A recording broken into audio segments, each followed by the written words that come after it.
हम आपको सभी प्रकार की सहायता मिलेगी, क्योंकि वो सहायता मिलना निश्चित है। वो जो टैक्सेस का शेयर होता है उसका एक भाग आपदा के बाद पीडीएनए के रूप में निर्धारित किया जाता है।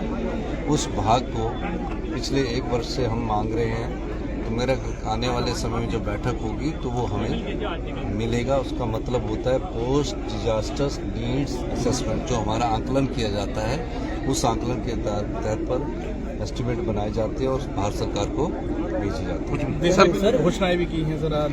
मैंने देहरा में पाया कि देहरा में 3-4 विधानसभा क्षेत्रों में, चाहे वो ज्वालामुखी है, चाहे जसमा परागपुर है, चाहे देहरा है, यहाँ बिजली की समस्या की थोड़ी कमी है। तो यहाँ एससी सर्कल बिजली का खोलने की हमने घोषणा की है। और दूसरा आईपीएच का पानी के लिए भी स्वच्छ जल मिले, एससी ऑफिस आईपीएच की खोलने की घोषणा की है। और देहरा का अपना बीएमओ ब्लॉक मेडिकल ऑफिसर्स नहीं था, उसको भी खोलने की घोषणा की है। एक घोषणा मैं और करना चाहता हूँ, मैंने वहाँ नहीं की, कि देहरा में जो हॉस्पिटल्स की मुझे यहाँ के विधायिका कमलेश ठाकुर ने बताया कि यहाँ की स्थिति ठीक नहीं है। यहाँ जल्दी ही एक क्लिनिकल डिजीज़ के लिए एक हॉस्पिटल्स का निर्माण किया जाएगा, जहाँ जो बीमारियाँ होती है उसका तुरंत प्रभाव से इलाज कर दिया जाए। और निश्चित तौर पर स्वच्छता के क्षेत्र में भी हमारे देहरा के जो आसपास के क्षेत्र हैं उनको में विकास किया जाएगा, क्योंकि आज तो पहला प्रोग्राम है। और इसके बाद जब हमारी बैठक होगी, आज मैंने शाम को देहरा के अधिकारियों की बैठक बुलाई है, उसके आधार पर हम आगे कैसे देहरा, ज्वालामुखी और जसमा परागपुर के विकास को आगे करना बढ़ाना है, साथ लगते चिंतपूर्णी क्षेत्र के भी, उसमें हम आगे बढ़ेंगे। सर देहरा को जिला बनाने की बात सामने आ रही थी, क्या कहेंगे उसको लेकर सर? देखिए, सब चीज़ें समय के अनुसार अच्छी लगती है। धन्यवाद। सर प्रदेश स्तरीय स्वतंत्रता दिवस की अध्यक्षता की है सर देहरा में। हिमाचल वासियों को 78वें स्वतंत्रता दिवस की बहुत बहुत शुभकामनाएं। और आज हमने देहरा में अपना स्वतंत्रता दिवस मनाया। देहरा वासियों को भी बहुत बहुत शुभकामनाएं।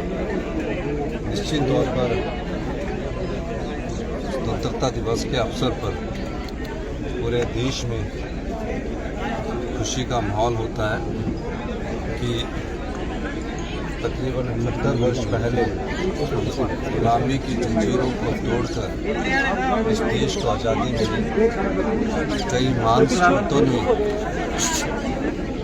इस आज़ादी के लिए अपनी कुर्बानी दी। तो ये खुशी है कि पहले परमवीर चक्र विजेता जो देश के बने हमारे कांगड़ा जिला से थे।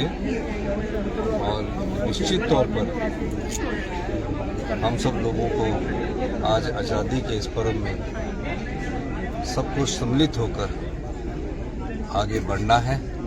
यही हमारे सरकार का संकल्प। पिछले वर्ष भी आपदाओं से भरा रहा, इस साल भी काफी आपदाएं आई हैं, किस तरह से लगता है? देखिए, आपदा देश में दूसरा वर्ष लगातार आपदाओं प्रभावित रहा है।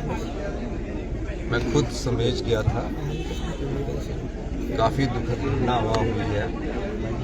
अभी भी हमारी सरकार वहाँ डेड बॉडीज़ को जो मिसिंग है उनको ढूंढने का प्रयास कर रही है। अभी हमने उस अभियान को समाप्त नहीं किया।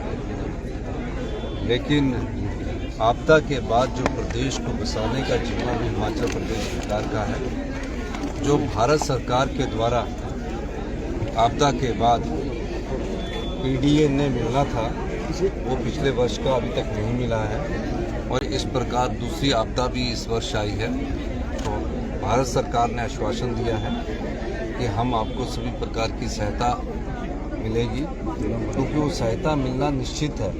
वो जो टैक्सेस का शेयर होता है उसका एक भाग आपदा के बाद पीडीएनए के रूप में निर्धारित किया जाता है। उस भाग को पिछले 1 वर्ष से हम मांग रहे हैं, तो मेरा आने वाले समय में जो बैठक होगी तो वो हमें मिलेगा। उसका मतलब होता है पोस्ट डिजास्टर नीड्स असेसमेंट, जो हमारा आकलन किया जाता है।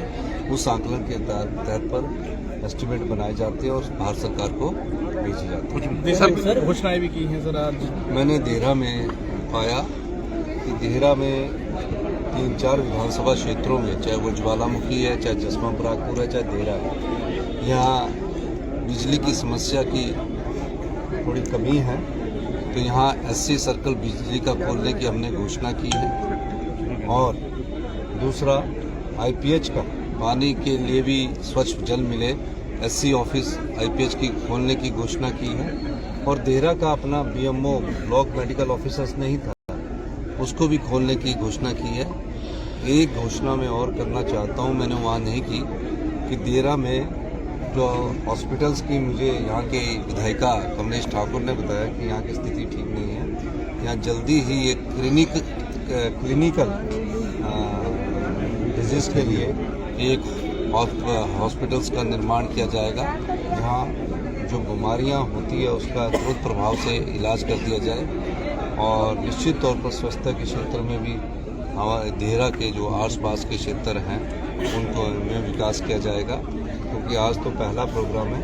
और इसके बाद जब हमारी बैठक होगी, आज मैंने शाम को देहरा के अधिकारियों की बैठक बुलाई है, उसके आधार पर हम आगे कैसे देहरा, ज्वालामुखी और जसमा परागपुर के विकास को आगे करना, बढ़ाना है, साथ लगते चिंतपूर्णी क्षेत्र के भी, उसमें हम आगे बढ़ेंगे। सर देहरा को जिला बनाने की बात सामने आ रही थी, क्या कहेंगे उसको लेकर सर?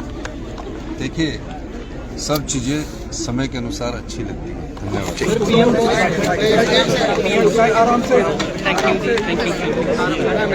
नहीं, जहाँ जमीन में स्कूल है, जहाँ एक भी बच्चा पीछे रखो में हाथ पीछे करो, एडमिशन नहीं लिया, उन स्कूलों को हमने मर्ज करने का निर्णय लिया है।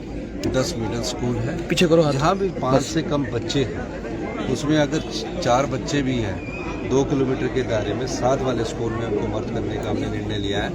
और आने वाले समय में हम क्वालिटी एजुकेशन पर ज़्यादा जोर देने जा रहे हैं। क्वालिटी के क्षेत्र में, शिक्षा की क्वालिटी के क्षेत्र में हम पूरे देश में 18वें स्थान पर पहुंच गए हैं। मेरा प्रयास है कि पढ़ाने के लिए, एक बच्चे को भी पढ़ाने के लिए गाड़ी का किराया देने की जरूरत पड़ी तो हमारी सरकार एक बच्चे के गाड़ी के किराए के लिए 20,000 रुपया तक भी खर्चने को तैयार है।